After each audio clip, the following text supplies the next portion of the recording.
Hi hello friends, welcome back to my channel. Nandagokula ಧಾರಾವಾಹಿಯ ಪೂರ್ತಿ ಸಂಚಿಕೆ ಏನಾಗುತ್ತೆ ಅಂತ ನೋಡೋದಕ್ಕಿಂತ ಮುಂಚೆ ಯಾರೆಲ್ಲ ನನ್ನ ಚಾನಲ್ನ ಸಬ್ಸ್ಕ್ರೈಬ್ ಮಾಡ್ಕೊಳ್ತೆ ನೋಡ್ತಾ ಇದ್ದೀರಾ ಅವರು ಪ್ಲೀಸ್ ಸಬ್ಸ್ಕ್ರೈಬ್ ಮಾಡ್ಕೊಳ್ಳಿ ಅಂತ ಹೇಳ್ತಾ ಈ ಸಂಚಿಕೆನ ಶುರು ಮಾಡೋಣ. ಸಂಚಿಕೆಯ ಶುರುವಲ್ಲಿ ಪರಮೇಶ್ ಮತ್ತು ನಂತ ಅವರು ಮಾಧವ ಮತ್ತು ಪ್ರಿಯಾ ಅವ್ರ ಮದುವೆನ ಫಿಕ್ಸ್ ಮಾಡಬೇಕು ಅಂತ ಮಾತುಕತೆನ ಆಡ್ತಾ ಇರ್ತಾರೆ. ಆಗ ಚೌಟ್ರಿ ಜವಾಬ್ದಾರಿ ಎಲ್ಲ ನಂದ ಅವ್ರಿಗೆ ಒಪ್ಪಿಸ್ಬಿಡ್ತಾರೆ ಪರಮೇಶ್. ಅದನ್ನು ನೋಡಿ ಧನ್ಯ, ಮೀನಾ ಎಲ್ರಿಗೂ ಕೂಡ ತುಂಬ ಶಾಕ್ ಆಗುತ್ತೆ.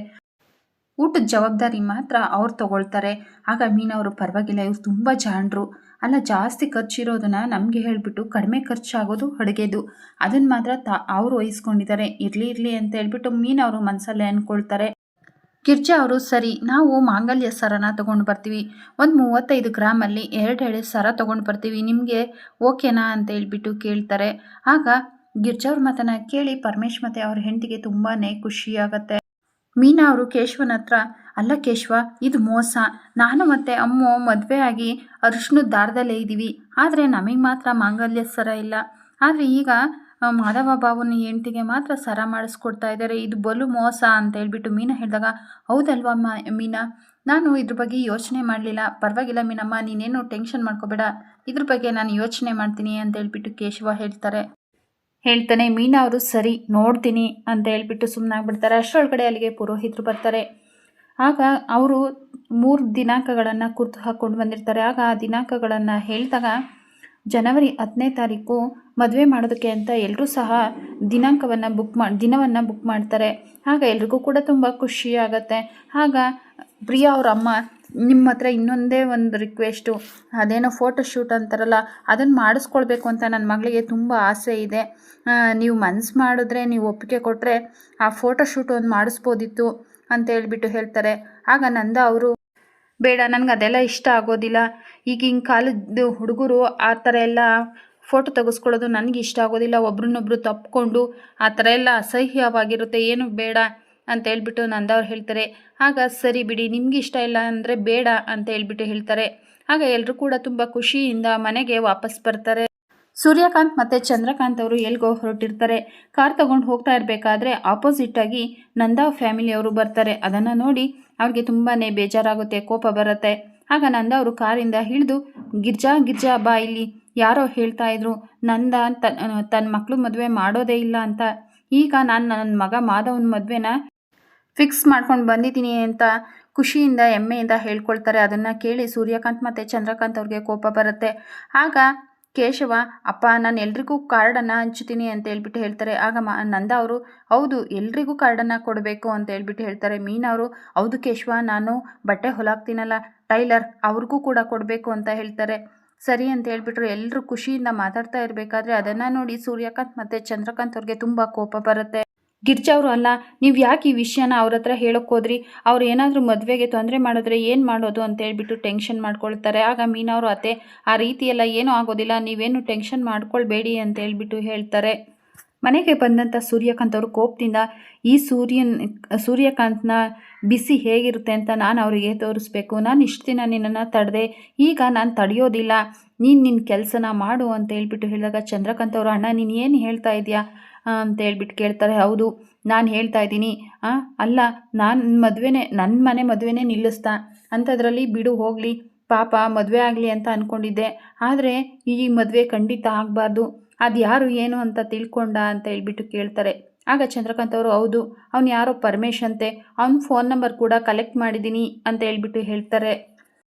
ಆಗ ಸೂರ್ಯಕಾಂತ್ ಅವರು, ಸರಿ ನಿನ್ನ ಕೆಲಸ ನೀನು ಮಾಡು ಅಂತ ಹೇಳ್ಬಿಟ್ಟು ಹೇಳಿದಾಗ ಚಂದ್ರಕಾಂತ್ ಅವರು ಪರಮೇಶ್ಗೆ ಫೋನ್ ಮಾಡ್ತಾರೆ. ಆಗ ಹಲೋ, ಯಾರು ಪರಮೇಶ ಮಾತಾಡ್ತಾ ಇರೋದು ಅಂತ ಹೇಳ್ಬಿಟ್ಟು ಹೇಳಿದಾಗ, ಹೌದು, ಮತ್ತು ನೀವು ಒಂದು ಹುಡುಗನ ನೋಡಿದಿರಲ್ಲ ನಿಮ್ಮ ಮಗಳಿಗೆ, ಅವನು ಸರಿ ಇಲ್ಲ, ಅವನು ಎಣ್ಣೆ ಕುಡಿತಾನೆ ಅಂತ ಹೇಳ್ಬಿಟ್ಟು ಹೇಳಿದಾಗ ಪರಮೇಶ್ ಅವರು, ಹೌದಾ ಎಣ್ಣೆ ಕುಡಿತಾನ, ಯಾವಾಗ ಕುಡಿತಿದ್ದ ಅಂತ ಹೇಳ್ಬಿಟ್ಟು ಕೇಳ್ತಾರೆ. ಈಗ 3 ತಿಂಗಳು ಹಿಂದೆ ಅಂತ ಹೇಳ್ಬಿಟ್ಟು ಚಂದ್ರಕಾಂತ್ ಹೇಳಿದಾಗ, 3 ತಿಂಗಳ ಹಿಂದೆನಾ, ಸರಿ ಬಿಡ್ರಿ, ಈಗ ಕುಡಿಯಲ್ಲ ಅಂತ ಕಾಣುತ್ತೆ ಅಂತ ಹೇಳ್ಬಿಟ್ಟು ಹೇಳ್ತಾನೆ. ಆಗ ಚಂದ್ರಕಾಂತ್ ಅವರು, ಅವನಿಗೆ ಇನ್ನೊಂದು ಹುಡುಗಿ ಮೇಲೆ ಲವ್ ಇತ್ತು ಅಂತ ಹೇಳ್ಬಿಟ್ಟು ಹೇಳಿದಾಗ, ಹೌದಾ, ಸರಿ ಬಿಡ್ರಿ ಅಂತ ಹೇಳ್ಬಿಟ್ಟು ಹೇಳ್ತಾನೆ.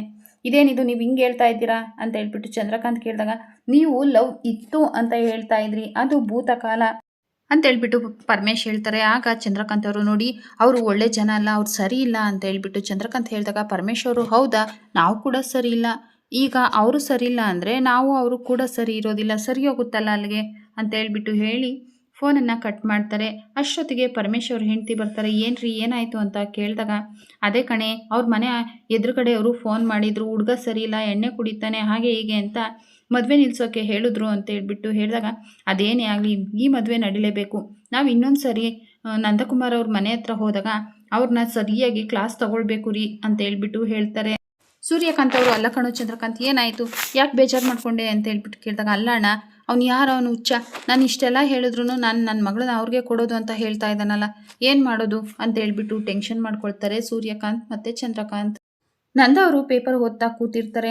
ಆಗ ಮೀನಾ ಅವರು ಗಿರ್ಜಾ ಅವ್ರ ಹತ್ರ, ಅತ್ತೆ ಹೋಗಿ ಫೋಟೋಶೂಟ್ಗೋಸ್ಕರನ ನೀವು ಮಾವನ ಹತ್ರ ಮಾತಾಡಿಯತ್ತೆ ಅಂತ ಹೇಳ್ಬಿಟ್ಟು ಕೇಳ್ಕೊಳ್ತಾರೆ. ಅಯ್ಯೋ ಮೀನಾ ನನಗೆ ಭಯ ಆಗುತ್ತೆ, ನಿಮ್ಮ ಮಾವ ಬೈದ್ರು ಅತ್ತೆ, ನಾನು ಮಾತಾಡಲ್ಲಮ್ಮ ಅಂತ ಹೇಳ್ಬಿಟ್ಟು ಹೇಳ್ತಾರೆ. ಏನೂ ಆಗೋದಿಲ್ಲ ಅತ್ತೆ, ನೀವು ಕೇಳಿದ್ರೆ ಮಾವ ಇಲ್ಲ ಅನ್ನೋದಿಲ್ಲ, ಪ್ಲೀಸ್ ಹೋಗಿ ಅತ್ತೆ ಅಂತ ಹೇಳ್ಬಿಟ್ಟು ಫೋರ್ಸ್ ಮಾಡಿ ಗಿರ್ಜಾ ಅವ್ರನ್ನ ಕಳಿಸ್ತಾರೆ.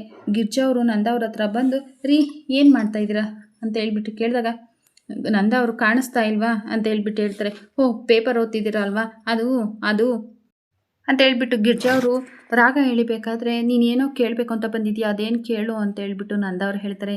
ಏನಿಲ್ಲ ರೀ, ಮಕ್ಕಳು ಫೋಟೋಶೂಟ್ ಮಾಡಿಸ್ಕೋಬೇಕು ಅಂತ ಇಷ್ಟಪಟ್ಟರು, ನೀವು ದೊಡ್ಡ ಮನ್ಸು ಮಾಡಿ ಅದಕ್ಕೆ ಹ್ಞೂ ಅಂತ ಹೇಳ್ರಿ, ಒಪ್ಪಿಗೆ ಕೊಡ್ರಿ ಅಂತ ಹೇಳ್ಬಿಟ್ಟು ಗಿರ್ಜಾ ಅವ್ರು ಕೇಳ್ತಾರೆ.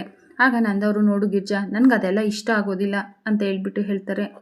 ಆಗ ಗಿರ್ಜಾ ಅವರು, ಹಾಗಲ್ಲ ರೀ, ಆ ಫೋಟೋಗಳಿದ್ರೆ ಒಂಥರ ನೆನಪುಗಳಿದ್ದಾಗೆ, ಮುಂದೊಂದು ದಿನ ನೋಡಿದ್ರೆ ತುಂಬ ಖುಷಿಯಾಗತ್ತೆ, ಹಾಗೆ ಹೀಗೆ ಅಂತ ಹೇಳ್ಬಿಟ್ಟು ನಂದ ಅವ್ರ ಮನಸ್ಸನ್ನು ಒಲಿಸ್ತಾರೆ. ಆಗ ನಂದವರು, ಸರಿ ಈಗೇನು ನಿನ್ನ ಆಸೆ ಅಂತೆ, ನಾನು ಒಪ್ಕೊಳ್ತೀನಿ, ಆ ಫೋಟೋದವ್ರಿಗೆ ಹೇಳೋ ಕೇಳು ಮಕ್ಕಳಿಗೆ, ನಾನು ದುಡ್ಡು ಕೊಡ್ತೀನಿ ಅಂತ ಹೇಳ್ಬಿಟ್ಟು ನಂದವ್ರು ಹೇಳಿದಾಗ, ನಂದವ್ರ ಮಾತನ್ನು ಕೇಳಿ ಗಿರ್ಜಾ ಅವ್ರಿಗೆ ತುಂಬಾ ಖುಷಿಯಾಗುತ್ತೆ. ಗಿರ್ಜಾ ಅವರು, ಸರಿ ರೀ, ನಿಮಗೆ ಕಾಫಿ ಮಾಡ್ಕೊಂಡು ಬರ್ತೀನಿ ಅಂತ ಹೇಳ್ಬಿಟ್ಟು ಹೇಳಿ ಮೀನಾ ಅವ್ರ ಕಡೆ ತುಂಬ ಖುಷಿಯಿಂದ ನೋಡ್ತಾರೆ. ಮೀನಾ ಅವರು ಮಾಧವ ಅವ್ರ ಕಡೆ ನೋಡಿದಾಗ ಮಾಧವ ಅವ್ರಿಗೂ ತುಂಬ ಖುಷಿಯಾಗುತ್ತೆ. ಈ ವಿಷಯನ ಆದಷ್ಟು ಬೇಗ ಪ್ರಿಯಾಗೆ ಹೇಳಬೇಕು, ಪ್ರಿಯಾಗೂ ಕೂಡ ತುಂಬ ಖುಷಿಯಾಗತ್ತೆ ಅಂತ ಹೇಳ್ಬಿಟ್ಟು ಮಾಧವ ಅವರು ಮನಸ್ಸಲ್ಲಿ ಅನ್ಕೋತಾರೆ. ಗಿರ್ಜಾ ಅವರು ವಲ್ಲಭ ಅವ್ರು ಬರೋದಕ್ಕೋಸ್ಕರನೇ ಕಾಯ್ತಾ ಇರ್ತಾರೆ. ಆಗ ಅಲ್ಲಿಗೆ ಅಮ್ಮು ಬರ್ತಾರೆ. ಅತ್ತೆ ನೀವು ಹೋಗಿ ಮಲಗಿ, ನಾನು ವಲ್ಲಭ ಬಂದ ಮೇಲೆ ಅವನಿಗೆ ಊಟಕ್ಕೆ ಬಡಿಸ್ತೀನಿ ಅಂತ ಹೇಳ್ಬಿಟ್ಟು ಹೇಳ್ತಾರೆ. ಇಲ್ಲ ಅಮ್ಮು, ನಾನೇ ಕಾಯ್ತೀನಿ, ನೀನು ಹೋಗಿ ಮಲ್ಕೋ ಅಂತ ಹೇಳ್ಬಿಟ್ಟು ಹೇಳ್ತಾರೆ. ಅಮೂಲ್ಯ ಅವರು ಹಾಗೆ ನೋಡ್ತಾ ಇರಬೇಕಾದ್ರೆ ಗಿರ್ಜಾ ಅವರು, ಇಲ್ಲ ನಾನು ಇಲ್ಲಿರೋದು ಸರಿ ಇಲ್ಲ ಅಂತ ಹೇಳ್ಬಿಟ್ಟು, ಸರಿ ಅಮ್ಮು, ನಾನು ನಿದ್ದೆ ಬರ್ತಾ ಇದೆ, ನಾನು ಹೋಗ್ತೀನಿ ಅಂತ ಹೇಳ್ಬಿಟ್ಟು ಅಲ್ಲಿಂದ ಹೊರಟೋಗ್ತಾರೆ. ವಲ್ಲಭ ಅವ್ರಿಗೋಸ್ಕರ ಅಮೂಲ್ಯ ಅವರು ಕಾಯ್ತಾ ಇರ್ತಾರೆ. ಆಗ ವಲ್ಲಭ ಬರ್ತಾರೆ. ವಲ್ಲಭ ಅವ್ರು ಬಂದ ತಕ್ಷಣ ಹೋಗಿ ಅಮೂಲ್ಯ ಅವರು ಬಾಗಿಲು ತೆಗೆದಾಗ, ಇದೇನಿದು, ನೀನು ಬಂದುಬಿಟ್ಟಿದ್ಯಾ, ಅಮ್ಮ ಎಲ್ಲೋದ್ರು ಅಂತ ಹೇಳ್ಬಿಟ್ಟು ವಲ್ಲಭ ಕೇಳ್ತಾರೆ. ಅತ್ತೆ ಮಲಗಿದ್ದಾರೆ ಅಂತ ಹೇಳ್ಬಿಟ್ಟು ಅಮ್ಮು ಹೇಳ್ತಾರೆ. ಸರಿ ಅಂತ ಹೇಳ್ಬಿಟ್ಟು ಅಮೂಲ್ಯ ಅವರು ವಲ್ಲಭ ಅವ್ರಿಗೆ ಊಟಕ್ಕೆ ಬಡಿಸ್ತಾರೆ.